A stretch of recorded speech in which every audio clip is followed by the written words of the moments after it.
Hello दोस्तों, मैं संजीत कुमार यादव। आज हम ऐसे मुद्दे पर बात करूंगा जो कोई करना ही नहीं चाहता। जी हाँ, आज मैं बात करने वाला हूं गट हेल्थ पर, यानी कि आंत के गुड बैक्टीरिया। आंत के गुड बैक्टीरिया क्या हैं, इसके क्या फायदा हैं, इसके कम होने के कारण क्या हैं, लक्षण क्या हैं, इलाज क्या है, इस सब के बारे में आज मैं खुलकर चर्चा करूंगा। इस सब मुद्दों पर बात करने से पहले गुड बैक्टीरिया क्या है, इसका मैं छोटा सा परिचय देना चाहता हूं। तो दोस्तों, गुड बैक्टीरिया और बैड बैक्टीरिया है ना, दो बैक्टीरिया होते हैं। यानी कि मानव शरीर में, उसके आंत में दो टाइप के बैक्टीरिया होते हैं, गुड बैक्टीरिया और बैड बैक्टीरिया। गुड बैक्टीरिया 80% होते हैं और बैड बैक्टीरिया 20% होते हैं, यानी कि 80:20 का अनुपात होता है। तो दोस्तों, गुड बैक्टीरिया जो होता है ये आंत में मौजूद होता है। ये पाचन क्रिया को सही करता है ना। अगर ये अच्छे बैक्टीरिया पर्याप्त मात्रा में हैं तो आपको पाचन संबंधित समस्या नहीं होगी, जैसे कि पेट में दर्द होना, है ना, डायरिया होना, कब्ज होना, उल्टी होना, कोई भी समस्या पेट का हो, अगर गुड बैक्टीरिया ठीक है तो आपको पेट संबंधित समस्या नहीं होगी। दूसरी चीज, पोषक तत्वों को अवशोषित करना। ये गुड बैक्टीरिया भोजन को पचा करके उस भोजन से पोषक तत्वों को अवशोषित करता है और हमारे शरीर में जो है नसों में खून में मिला देता है और शरीर को बीमारियों से बचाता है।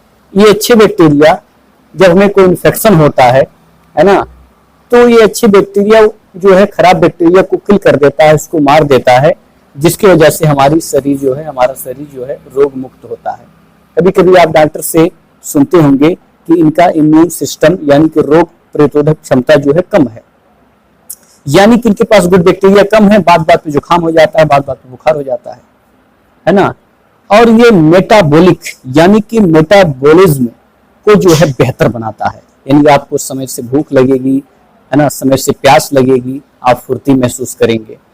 और सबसे बड़ा इसका रोल है कि यह जो है माइंड में, दिमाग में जो है हार्मोन्स रिलीज करता है। जी हाँ, बिल्कुल आपने सही सुना है कि आंत के गुड बैक्टीरिया के द्वारा ही माइंड में जो मास्टर ग्रंथ होती है, वहां से जो हार्मोन रिलीज होता है, उसका पूरा का पूरा श्रेय गुड बैक्टीरिया को ही जाता है।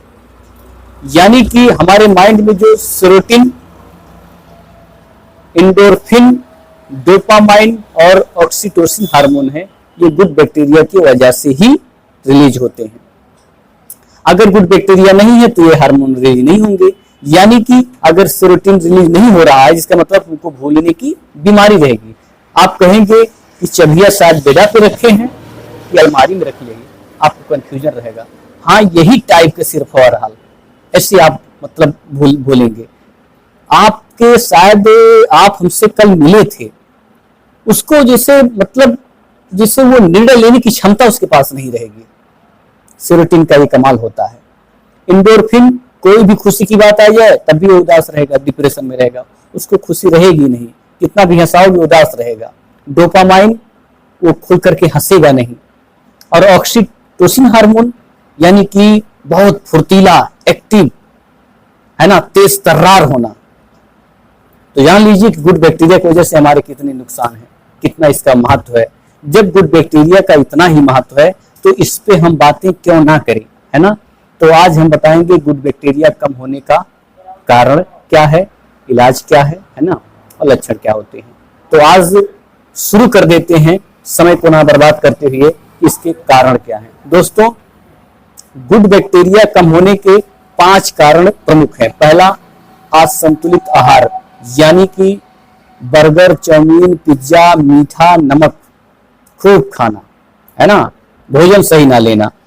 दूसरा है एंटीबायोटिक दवा, जुकाम हुआ एंटीबायोटिक, बुखार हुआ एंटीबायोटिक, है ना, बात बात पे एंटीबायोटिक खा लेना दवा। खूब ज्यादा तनाव लेना, है ना, नींद की कमी, खूब रात में 12 बजे तक मोबाइल चलाना। और 5वां कारण है पर्यावरण प्रदूषण, यानी आसपास जो है पर्यावरण सही ना होना।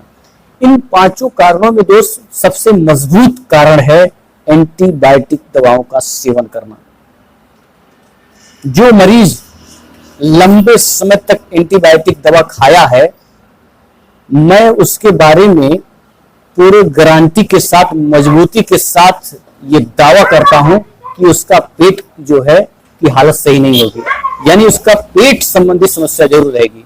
बार बार लेटरिन जाना, पेट दर्द करना, गैस बनना, उल्टी होना, थकान, सुस्ती, हरारत, है ना, इस तरह जो है उसको समस्या झेलना पड़ेगा। जिन्होंने टाइफाइड रोग हुआ, 2 महीने एंटीबायोटिक दवा चली, उसका पेट जो है सही नहीं रहेगा, है ना। तो एंटीबायोटिक दवाओं का जो लंबे समय तक प्रयोग कर दिया, उसका पेट सही नहीं रहेगा, ये 101% हमारी गारंटी है। इसलिए एंटीबायोटिक दवाओं से बचना चाहिए, है ना। ये सब कारण है। और इसके लक्षण क्या है? लक्षण आप समझ गए होंगे कि गुड बैक्टीरिया के बाद का जो मैं परिचय दे रहा था, तो उसमें से आपने आइडिया लगा ही लिया होगा कि इसका लक्षण क्या हो सकता है दोस्तों। तो इसके लक्षण हैं थकान रहना, है ना, त्वचा की समस्या जिससे दांत खत खुजली हो जाना, फोड़ी फुंसी होना चेहरे पे, इम्यून सिस्टम कमजोर होना, रोग प्रतिरोधक क्षमता कम होना, भूलने की बीमारी होना, डिप्रेशन होना, तेज माइंड और फुर्तीलापन ना होना, है ना। तो इसके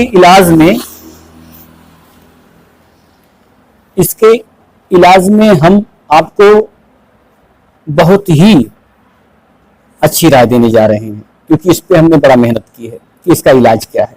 दोस्तों, इसका इलाज है कि प्रोबायोटिक फूड्स का सेवन करना, यानी कि दही, छाछ, है ना।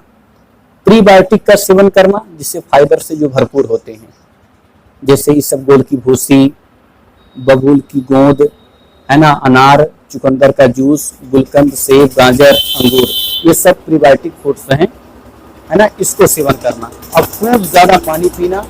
आप ज्यादा पानी पिएंगे तो आंत के अच्छे बैक्टीरिया बढ़ते हैं और आंत की जो गतिशीलता है वो बरकरार बनी रहती है ना। एंटीबायोटिक्स दवाओं से दूर रहें, तनाव कम लें, है ना, एक्सरसाइज करें, सुबह मॉर्निंग वॉक करें, ये सब बिल्कुल आप जो है मेहनत से लग जाएं, ठीक है ना।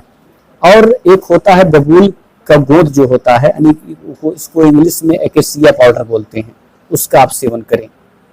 इस सब सेवन को करेंगे तो आपकी गुड बैक्टीरिया धीरे धीरे 3 से 6 महीने में डेवलप हो जाएंगे। आपको किसी भी दवा का सेवन नहीं करना पड़ेगा और आपका पेट जो है गारंटी के साथ ठीक हो जाएगा, है ना। तो गुड बैक्टीरिया के इतने महत्व हैं दोस्तों। मुझे आशा है कि आपको ये जानकारी अच्छी लगी होगी, इसलिए आप लोग स्वस्थ रहिए, मस्त रहिए और जबरदस्त रहिए।